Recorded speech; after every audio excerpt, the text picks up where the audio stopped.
saw a YouTube video this week where the tube was completely full and this guy obviously really wanted to sit, but he didn't know how to. So he went, I got an idea, and then pretended he was going to throw up. And then that just cleared out the whole cart. And then he took his book out and sat down and was happy because no one was near him. And I thought, you know what? That's a 5-minute fix right there. That certainly is. Hi and welcome to the best thing you watched or listened to. I was just having a conversation there about clearing out a tube car and the best way to do it. There's your tip. This is going to be an interesting podcast week. I think we've got interesting stories to tell. Hi, Chris. Hey. How are you? You have a good week? I had a busy week. Yeah. I think it was fairly good. It was better than last week. Let's just put it that way. I feel like I doubled down on the poop this week. Oh, no. But because of that, the stuff I'm going to talk about is going to be really interesting because it's different. So not necessarily what I reviewed. And we have an exclusive that I'm really happy to talk about. Our podcast section this week, we're going to do Jim Carrey's top 5 films. I'm interested to see what your top 5 are, Chris. Mm-hmm. I think we might have a few varying ones this time around. I think so. And then for our Patreon this week, we're going to be talking about our worst cinema experiences. So if you would like to hear those stories, we're having a lot of fun there on Patreon. Thank you if you've joined us there. Thank you if you're joining us here. Chris. Yes. While I have heart palpitations, do you have a question? I do have a question. So, awesome. I'm just you gonna okay? Die yet. Do we need to call somebody? Call services? No. We all got to die sometime, right? What was that number? I think I even have it on a display at someplace. But Moss sang the song, but I can't remember. Oh yes, thanks, Moss. 1 or 3. Did it end 3? I don't know. 3, anyway. 3. 1, 3, 3. Okay, so in one sentence, how would you sum up the internet? My immediate gut reaction is negative. Yeah, sure.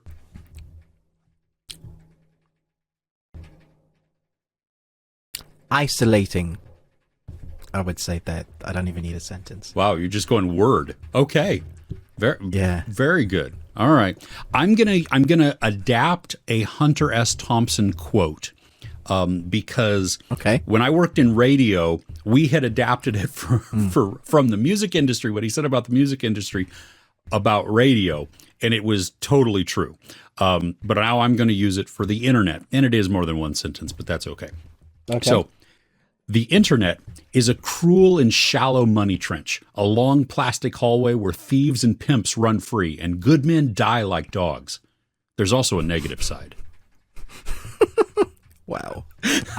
Yeah, we both went dark.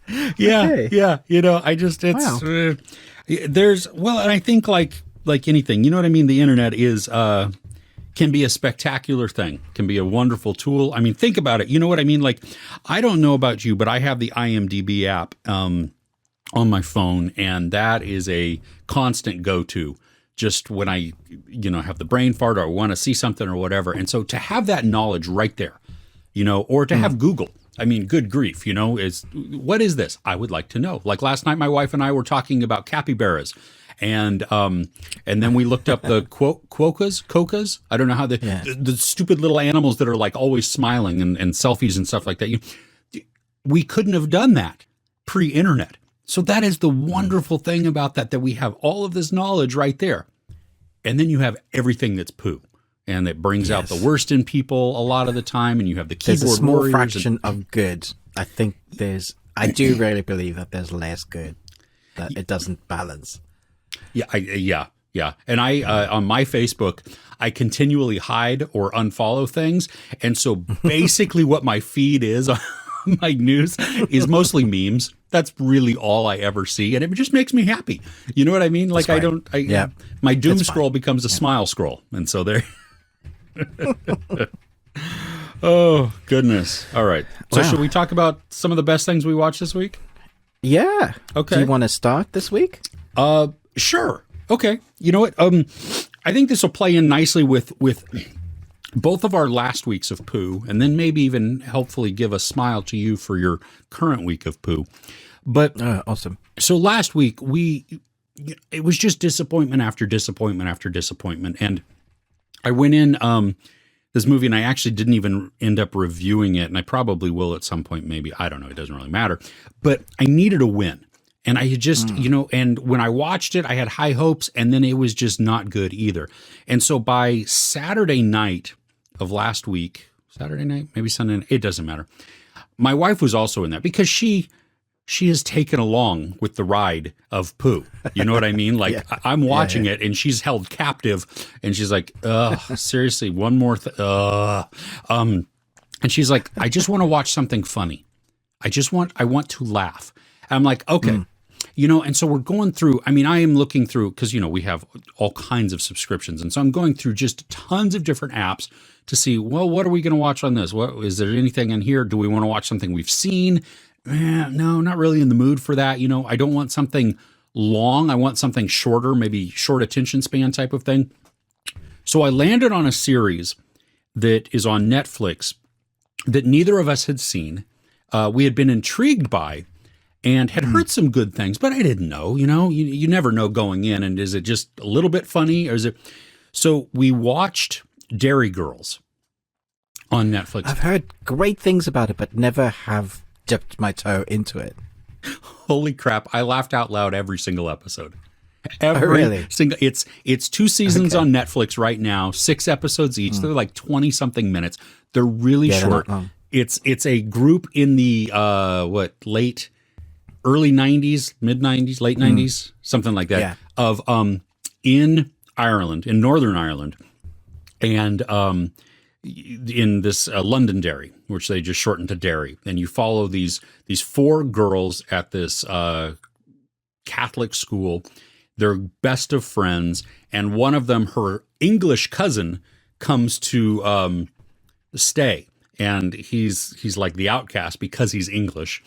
And the character dynamics, what's so awesome is that if you take each of the, now 5 people, they each have like this extreme portion of a personality. And so you smash them all together and they become one person. But you just see these, and it's off the wall. It is annoying at points because they're so abrasive to each other sometimes, and they're so just over the top and over exuberant. They're terrible. The one character, the dad, is everybody poops on him. But I see him as the fool in this because he's the one who's always spouting the wisdom. He's always the level head. He's always the one with the right answer, but nobody around him ever listens to it, Oh, no.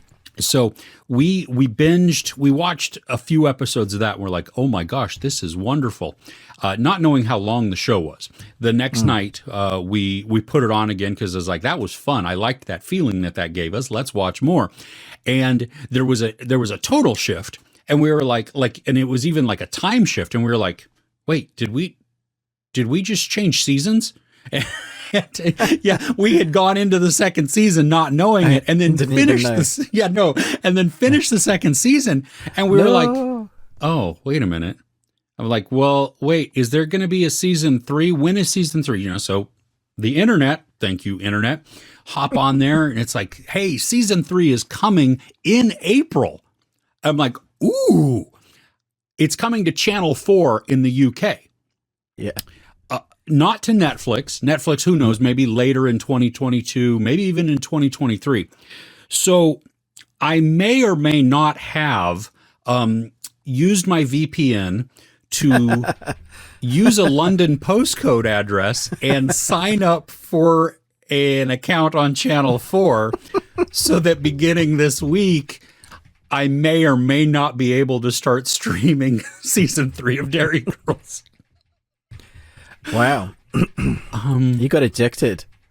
Dude, it was it was just such a great surprise. It was so pleasant, so funny. And because it's short format, the storytelling is really tight. You have like one basic story arc in each episode. So it's not all over the place. I mean, it does go all over the place at times, but it's following just one central problem.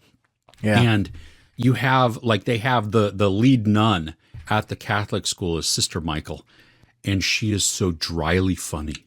I mean, she is hilarious because she's fed up. I mean, she just has zero tolerance for anybody and anything. And just to watch her reactions and watch her interactions with them is just the whole thing. If you haven't watched, put it on, watch an episode or two. I'm really curious also, though, of how it resonates with somebody who's maybe closer to, to that part of the world than somebody who's watching it as a complete outsider. Yeah. I've heard very good things. And people keep saying, why haven't you watched this? You should review this.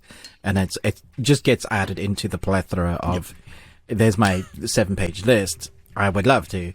But this is definitely jumping up there along with Ted Lasso. I'm not quite sold on Ted Lasso as everybody else is so far. I've watched the first 3 and I just don't like everybody being mean to him. It just seems harsh. I'm like, oh, he's such a nice guy. Why are you being douchebags? That's the reason to watch, because you watch him overcome the adversity and watch his influence then begin to infect others. There is one character, and the second season it becomes more mature, and it does take on more of a serious tone. And so we watch one character, which I did not like his story arc at all. I mean, he does a great job in it, but I don't like how they took his character, even though I see why they're doing it. Right. Because it's so drastically different from how Ted is. But also in season 2, you also get some more maturity from Ted, a different view on him. So I would say give it some more episodes. Let him just maybe don't focus so much on the negativity coming at him, but focus on how he's projecting out and how he handles all of that. Oh, you know what I mean? And see if that changes the. I love the premise. The premise is excellent, but it's not what I thought it was going to be. I initially thought he was going to be this brilliant football coach that had all these amazing plays, and he was going to take American football plays and put that into soccer or football here in the UK. Yeah. And it's not that. No. I was like, this is not like Any Given Sunday or Jerry Maguire or anything like that. I was ready for this is intelligent. And I was like, but he's bringing her cupcakes. I don't understand what's happening. Okay. I'll give it a few more episodes, Chris, on your... Yes. What were we talking about? Well, started out Derry Girls, now for Ted Lasso. Positivity. Hopefully, maybe positivity will continue. I don't know. So what topped your list? This is an interesting one. It's not even a movie, but it is on the internet. It's my favorite YouTube channel. It's interviews, and it's hot wings. And so that should pique your interest. Oh, yes. It's First We Feast. It's my favorite YouTube channel because of how the research team, every time they get a guest on their channel, I don't know what they do or who they bribe, but they know things no other person knows. And they're like time and time again, whenever you're watching an episode, go check them out, subscribe to them. Not that they need it. They've got like millions of subscribers. But the formula of it is the hottest hot wings, and they change them up with different sauces every season. They have a season of where they change the sauces. One day it's called the bomb. Everybody hates it. It doesn't taste nice, and it's just fire, and you're probably going to have the worst stomach the next day forever. But while they're eating the hot wings with the host, they're asking questions. So the celebrity has to answer them, trying to be intelligent as the degree of hotness is going up, which is such a clever formula. Yeah. This week we had Josh Brolin on. For those who don't know, Thanos or Dune, and he was just so funny. And if you've ever wanted to see somebody kick Hot Wings ass, this is the dude to watch it with. I think I was in a bad mood with all the stuff I'd watched. I was like, okay, let me just stick on one of my channels that, you know, something to get you, like you were saying, watch something that's going to get you in a good mood. Josh Brolin eating hot wings, answering questions of stuff that he didn't even know people knew about, is brilliant. There is a couple of answers there that I didn't know about him. It really gives you insight into the person, and you end up liking Josh Brolin that much more, as if that was possible. But you know, because he the man. Which leads me into something I can't talk about, which I'm very excited to talk about. There's a series that is currently doing. I encourage everybody to put this on your watch list. Can't say anything because it's embargoed, but it's open range. It's a sci-fi western that is bonkers, and that's literally all I'm going to say about that. I'm not even going to do a synopsis. I'm not going to tell you. Don't watch a trailer. I think you'll lose something. Can I comment on that though? Because I got the screeners for it. Like Amazon sent them to me. I didn't ask for it. I didn't know what it was about. Nice. And when I went to the theater this week, they played a trailer for it. No. And so this is no. This was my first time. Like I had zero clue what it was. Okay, you know, and okay. I got to tell you, it for me. Like, you know, normally I stay away from a lot of trailers as much as I can. This one helped. It was, I mean, it didn't, like, I wasn't averse to seeing the series. I just had zero clue. Like, I wasn't excited about it. I was just kind of like, oh, well, it's something I'm going to check out. Yeah. I think we're going to have a lot of fun talking about this one. Yeah. I hope so, because, I haven't started watching it yet. Okay. But that's on my early this week is when I'm going to start watching that. So I'm so excited. Without doing spoilers or talking about the show itself, I think it's going to be one of those where people are going to talk about it, whether you like it or hate it or have issues with it. It's going to be the first time people started watching The Matrix or Jake Gyllenhaal's stupid, why are you wearing that Superman suit, Donnie Darko. It's that sort of, it brings up that sort of, what the hell am I watching? What is this? Yeah. What just happened? It's that. And I love the idea of sci-fi and Western. It's not something people often do. And then it's Josh Brolin. And it's not just that. The cast around this show, incredible. So. It's got Imogen Poots. Yes. I love saying her name. Such a great name, isn't it? Imogen Poots. So good. Yeah. My top favorite thing that I watched this week was an interview on what is it called? Yes.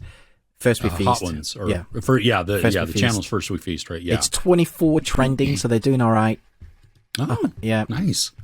But yeah, that's always a great series to watch. I love spicy food, so I'm always like, I would love to be on that. I don't care what they ask me. And then I play in my head, I'm like, how long could I go without having to drink milk? Because I don't like milk. Oh, no, I'd die, Chris. I would actually die. They would send me to hospital.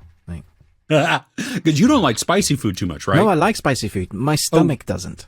Yeah. Oh, okay. See, my stomach loves spicy food. My tongue and my mouth love spicy food. Right. And so I just would like, how, at what point would I die? And would I die on a hill, like out of principle, to not drink milk? To just be like, yeah, bring it on. You're not going to drink milk until I drink milk? Your head's going to explode. I mean, if I was home and I knew the next day I didn't have to go anywhere.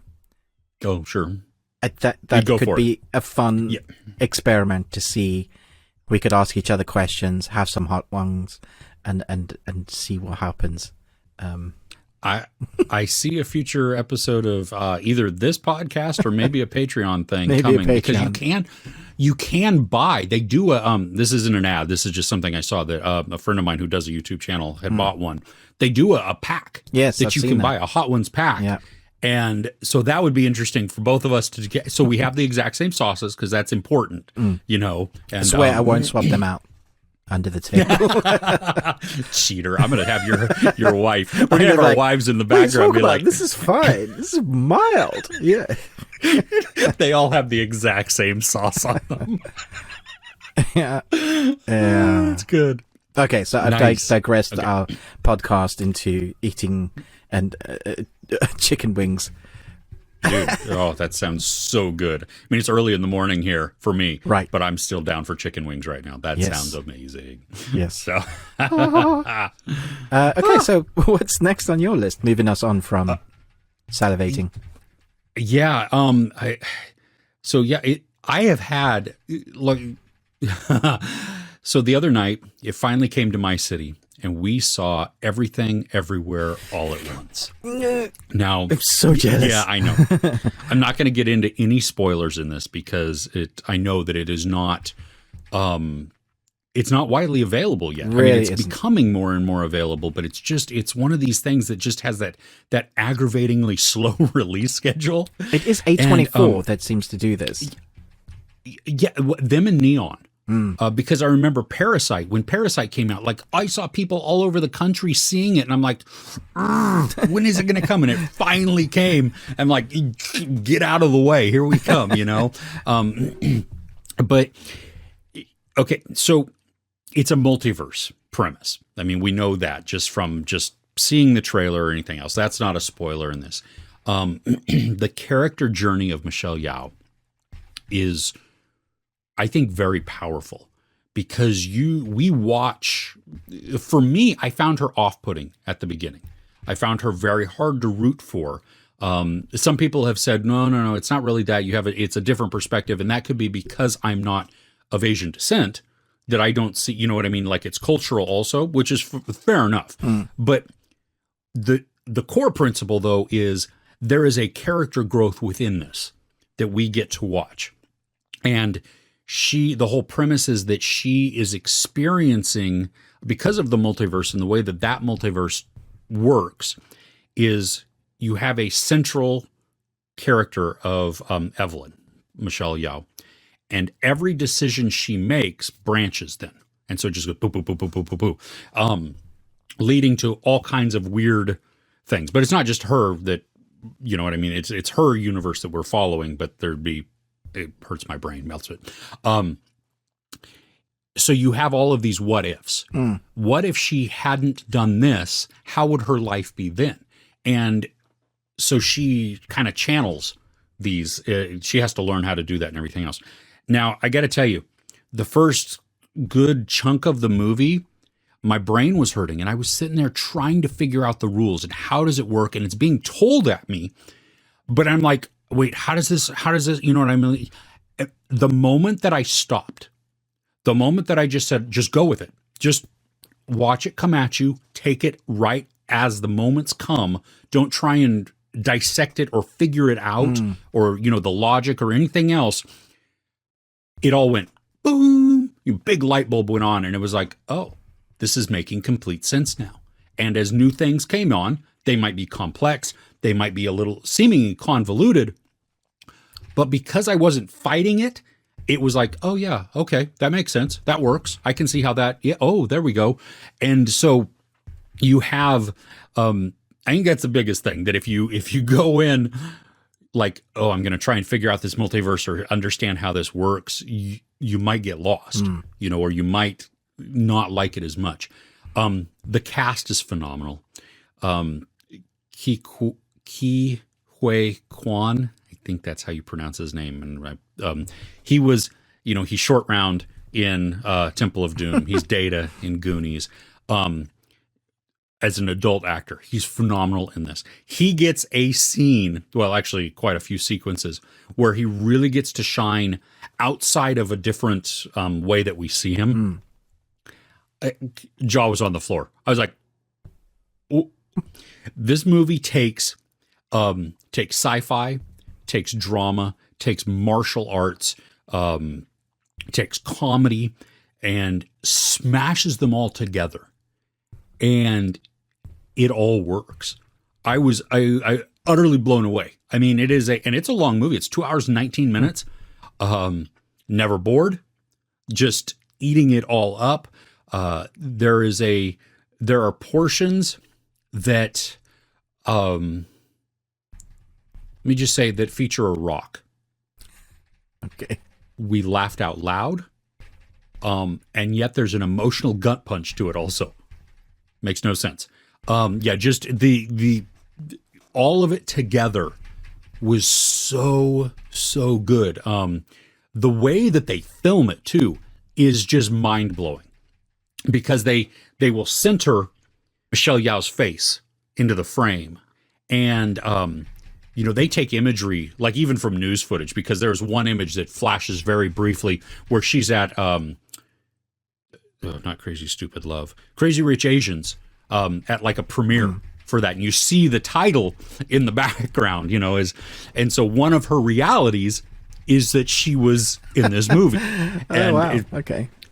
Yeah, no, and so they allow it, just the way that they incorporate this. I mean, it's brilliant, and it gives me. It was worrying me a little bit, honestly, when we have Doctor Strange 2 coming out, we have this multiverse movie. There's, we had Loki. I mean, I don't want this to become the new 3D. You know what I mean? Like everybody decides that, hey, we're just going to do a multiverse thing because we can make it crazy or extreme or whatever. And like, it seems like a crutch. And if you're not doing it well, then you just ruin it and put a bad taste in your mouth. And they kill it. So good. Yeah. Okay. Two kind of questions. When you're a critic, or certain people have minds that just analyze and do critical analysis. So when you're watching something, you immediately asking yourself, how did they get there? How do they do that? And you mentioned that a little bit earlier on when you were talking about how you were like asking yourself these questions. But what does that mean? How did they get there? And then you were able to switch your brain off. Was that easy to do? Yes, because it wasn't so much on like the logic of character movements or character progressions. It was truly like how does person A figure out how to do this where there's person B, C, and D? You know what I mean? It was more of the mechanics that I was trying to figure out, like how the multiverse itself worked. And so it wasn't like I didn't shut my brain off, just shut it off. It was just more of, I need to stop trying to figure out how they're making it work so that I can take it all in context. And then with all of that context, it makes complete sense. And it tells me how it all works. And then I understand it. Okay. Is that? Yeah. Yeah. And a second question is, and I think for most people, because of when you mention Michelle Yeoh, your thought process will be Crouching Tiger, Hidden Dragon, probably if you're from that age demographic, and you'll link her to martial arts, unless you've seen recent films like Love Hard or something, which is in like The Shopkeeper. She was excellent in that, I think. Was that her in Love Hard? Love Hard? No. Netflix film? No, it was the other one. The with Emilia Clarke, right? Yes, that one. Yeah. That's not Love Hard, okay. But yes, I know. So you know the one. I know what movie you're talking about. Yeah. But for the most part, people will think martial arts, Michelle Yeoh. Yes. And that has been her career. And I do wonder if that was something to do with Hollywood and culture, who she is, therefore she must do martial arts. It just so happens that she has incredible talent when it comes to that and acting, which is great.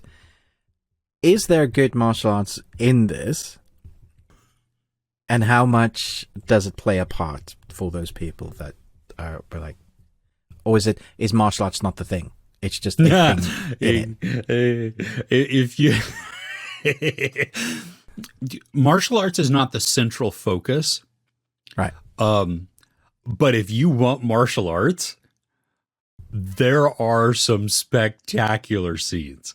And really long sequences and fight. Oh yeah, no, and not just with Michelle Yeoh. That's the other thing. Really? That, I mean, there is a point where no, I'm not even gonna get into it. Okay, it's no. I'm sold, man. I want this in my eyeballs. We'll have to do a spoiler talk when I've seen this. Oh my goodness, yes, because this is the thing that it works too. Within when they mash up all the genres, you're getting it like almost simultaneously. You know what I mean? So maybe within a martial arts sequence, you'll get some extreme comedy within that too. Nice. And totally works which not all the time. Like when I hear it in my head, I'm like, that sounds cheesy. It's tough to do. Like it could go stupid, and yet it doesn't, and still carrying this massive emotional weight all the way through it too. Wow. So okay. Yeah. Can't wait. Cool. Okay, so now for one that am I okay to move us on? Yes, please do. Okay, cool. So now for a Shudder original horror film that is coming out fairly soon, and I've checked my email, I've checked the actual description. There is nothing there about an embargo. So okay, at the time of doing this, no one said I couldn't review it. I haven't put it on, I haven't put it on my channel, so this is an exclusive for us both, and I haven't seen many reviews done by this one. So the film is called Virus-32. It's a rapid spreading virus which transforms people into intelligent, ultraviolet, extra fast zombie hunters. After each wave of attack by the monsters, they're left incapacitated for 32 seconds while they recover their strength. This was a very interesting premise. It takes the zombie genre of the fast-paced zombies that we've had a lot of, and then turns that on its head. So you have that intense violence. Once they've done an intense violence moment, there's a 32-second reprieve as they kind of reassociate what they're meant to be. It is only $1.5 million budget, so it's an indie horror film. And the thing about that makes this film work is location, because it's not an English film. And the location is a club where our protagonist is a security guard, although she's not really a security guard. She's just there. They're trying to look after the premise, not to have it go down and let like druggies come and use it as their base. And so you have a security guard on the street in these little kind of place where, people come past and like, no, you can't come in here, there's a private property. And then there's one inside just in case somebody does come in, and she has a daughter. Bring your child to work date, not really allowed in there, but she sneaks her in. She's got a broken marriage, and this is where the zombie apocalypse starts. It sets the tone. Now the location for this is incredible. It's the sort of thing like if you go into a warehouse and there's this colored glass that's kind of broken and lets sun rays in, but each sun ray is like a different color because of the colored glass. Ooh. It's that sort of aesthetic, and it's just empty rooms as well. And in amongst that, you'll have a couple of people interact with the zombies and see what different laws, what's the law in here. Now, it doesn't work all of the time because it is low budget, but the actors do a good enough job to keep you really entertained with the really unique premise of location, and a 32-second reprieve of the horror. And so there's sometimes I'm like, yeah, but why didn't she, and how did she, once you do push that aside, it's a zombie movie. It's like, okay, yeah.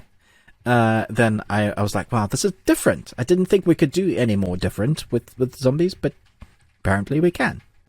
So is it the zombies have a 32-second recovery period? Is that what that is? Or like, yeah, so yeah. Now is it a collective thing? Or once they've killed, okay, it's individual. So once they've killed or eaten together. So if there's one body and they're like eating you, then once they've done that, they stop and literally become almost like catatonic. They're still aware of you, but they're like it's like they're rebuilding their initial drive is to, I must attack and eat. Okay, like the human consciousness is no longer there. We've just become animal, and it's like, oh yes, I've eaten, but I'm hungry again. Like the virus reconnects them somehow. So the way they use that as a mechanic. So you imagine a bunch of zombies have just eaten, and then they're all gone to sleep down the hallway, and then you've got to walk between them, but you only have 32 seconds before, and the clock is, you have that countdown. Doot, doot. Yeah, the urgency that builds. Yeah, really fun. So, and this comes out the 21st. Okay. Yeah, 21st of this month on Shudder. I'm not sponsored by them, so... Nice. Yeah, it's Argentinian. Yes. So, okay. Really interesting. Very different. How long? I don't see. IMDb doesn't list how long the movie is. Is it It's not long. I think, as far as I can remember, it's just like 80 minutes. Okay. Like it's just an hour and a half, maybe. Okay. Yeah, it really doesn't outstay its welcome. It gives you enough to know what's going on, enough to care about your protagonists. Like little one-liners. Oh, this happened. This is why the daughter and mother relationship is strained. This is why she still loves her husband, but something happened in the past, sort of thing. Just quickly, just incidental. No, what you call exposition dumping. Okay. Then just like monologue for the next 5 minutes because blah, blah, blah, blah. It just carries on with the story, which I really appreciate. I mean, this is, it seems like someone's, maybe their first feature, but they raised the budget and actually ended up doing a half decent film. And I always love that because on their budget, you just know. There's some clunky shots and there's some clunky moments, but I definitely couldn't have done better. So, I'm not going to sit here and go, no, because you didn't sharpen that. There was a slightly wobbly camera moment, and get your extras all to look the right way and react at the same time. There's a moment where there's a bunch of extras who are zombies, and I'm just like, what's that zombie doing? Dude, look over here. But who knows what's going through a zombie's head, right? True. Well, yeah, and if they kind of have become these mindless just predators, I mean, there could have been something shiny that they just, That's the thing. They're not really mindless. They're intelligent. Oh, really? They can open doors and think. Oh. Yeah. Okay. So it's like base primal instinct then of hunting. Yeah. Yeah, exactly. Okay. Yeah. Nice. Well, and I find Very like different. that I'm able to overlook some of those on some of these more indie films when the story itself is so engaging. You know what I mean? Like, okay, so there's a few technical aspects here that it prevents it from being like, ooh, this was like the perfect movie, which we know there's not really the perfect movie. So, other than Lord of the Rings, but yeah. Nice. I mean, I think some people might be a little bit frustrated with the fact they don't really ever explain where the virus comes from. I don't mind that so much. It just starts. It happens. And then there's like a couple of news articles and things are happening around the world. And you're like, okay, it's a virus.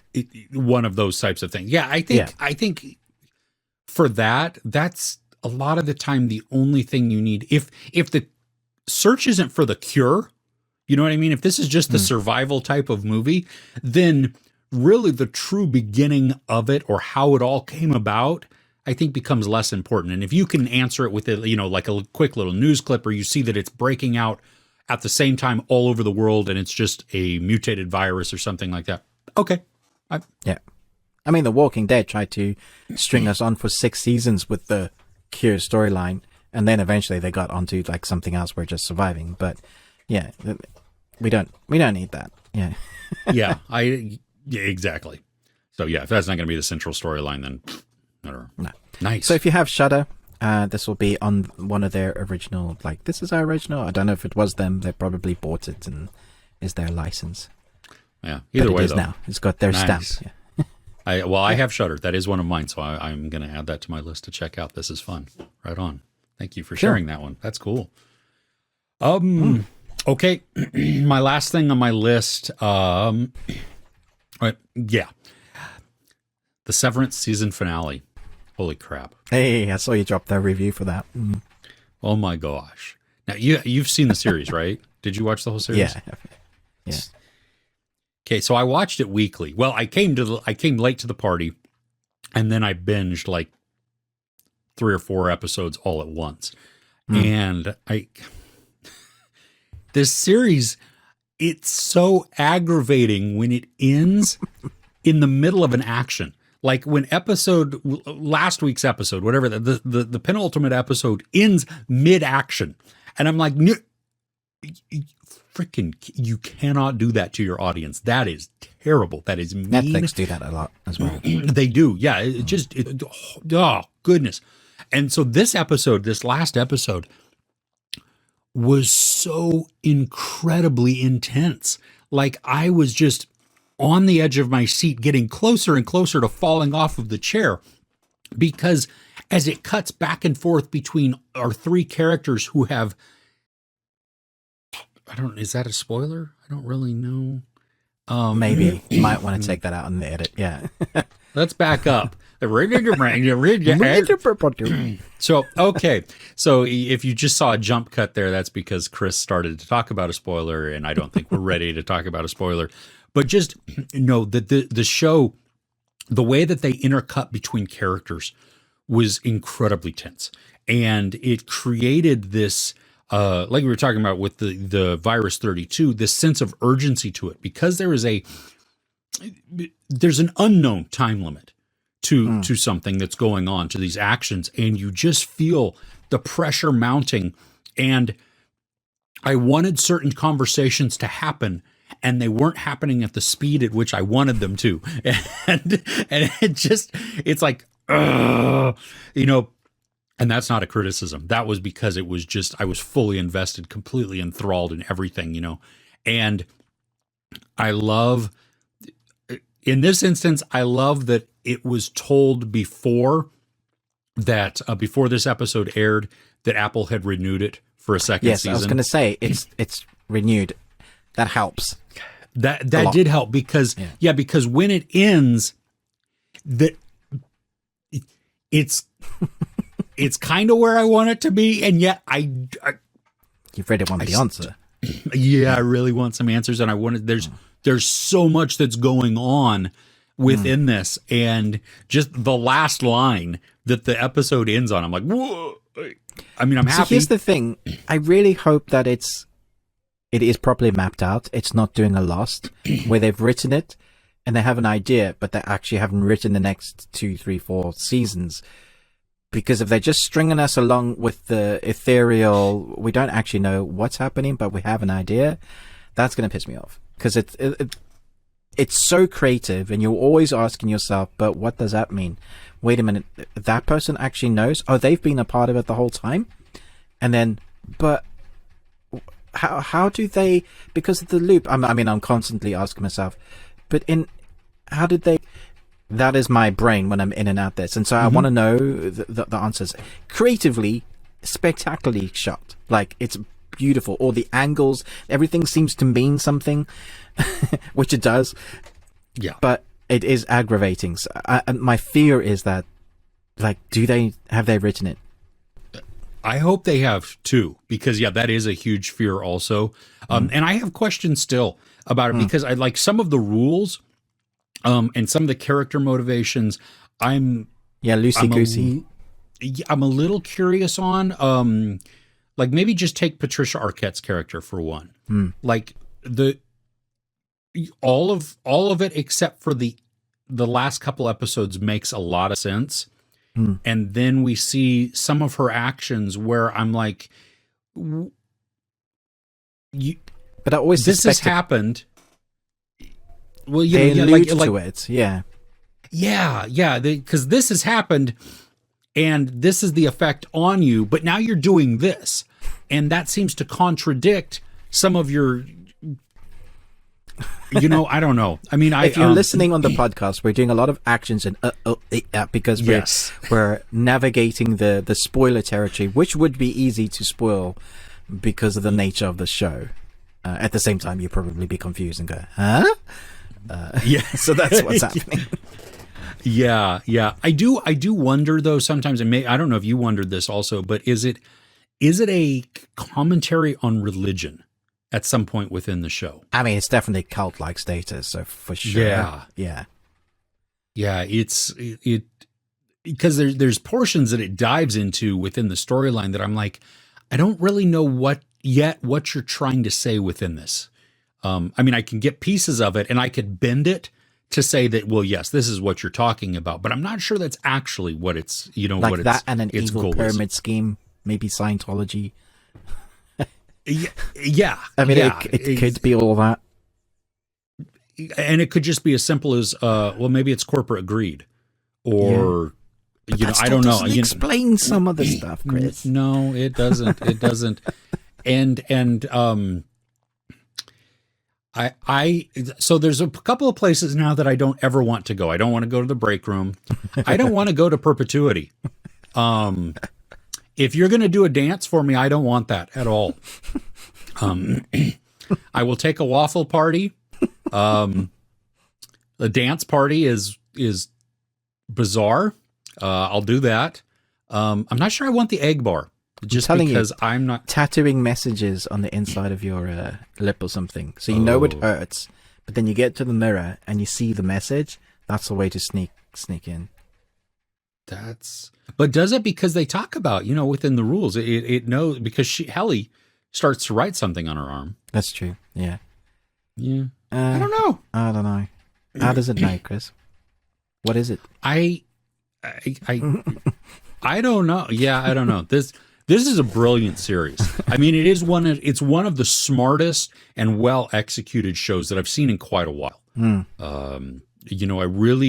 enjoyed it because it is that mixture of odd, and it makes me feel weird, and yet then it sucks me in with this mystery that held my attention for a really, really long time, because I don't know what's going on, and they tease it out and then give me enough portions to just go like, oh, well, okay, so now I have this answer, but what the crap? Now we just opened up these 3 other questions, and I want to know how Ben Stiller goes from nobody makes me bleed my own blood to this. I grabbed the bull by the horns. It's a metaphor, but not really.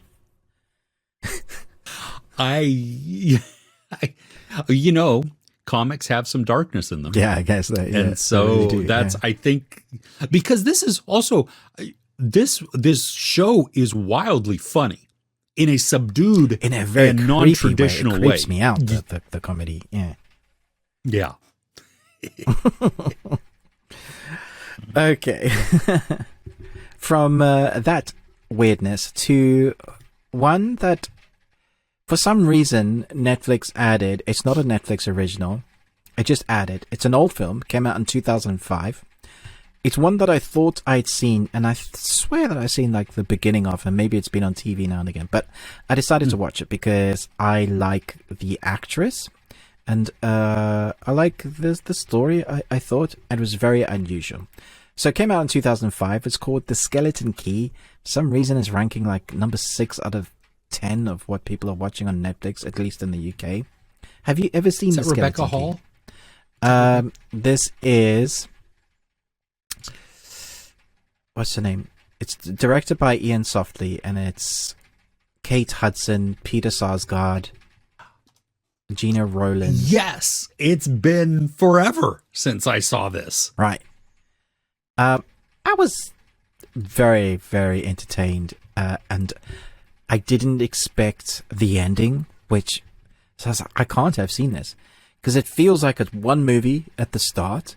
You feel like it's a haunting house story. It's called The Skeleton Key. You understand very quickly that she, our main protagonist, has to look after this guy that's had a stroke, who is John Hurt, I believe. And oh man, he does an amazing job of having no lines, almost no lines, and acting brilliantly as well, like slight subtle facial horror expressions on his face, and he does it so well. But I mean, that's John Hurt. I was a little bit sad to see him, because obviously he's sadly passed away now, but great to see him. But yeah, so we have our main protagonist who gets given the skeleton key, and then there's really, really creepy house. And the reason why it's a skeleton key is because it's the skeleton key. She can open every door. And as the film goes along, you're like, okay, this film's got a big hoodoo history attached to the house rather than voodoo, hoodoo, which is a very religious take on the voodoo. And once you find out about the house, you're like, wow, yeah, that's horrific. No wonder there's like creepy crawlies going around there. But then there was a Denzel Washington film that this reminds me a lot of, and I don't want to mention it because then if you haven't seen the film, then it really spoils it for you. But where this goes, it was one of the first times I thought, wow, you're brave. You did that with the ending. Very, very cool.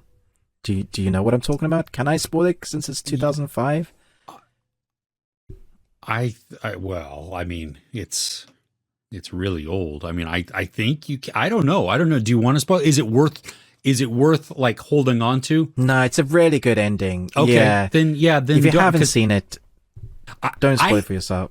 Well, I've seen it and I don't remember the movie.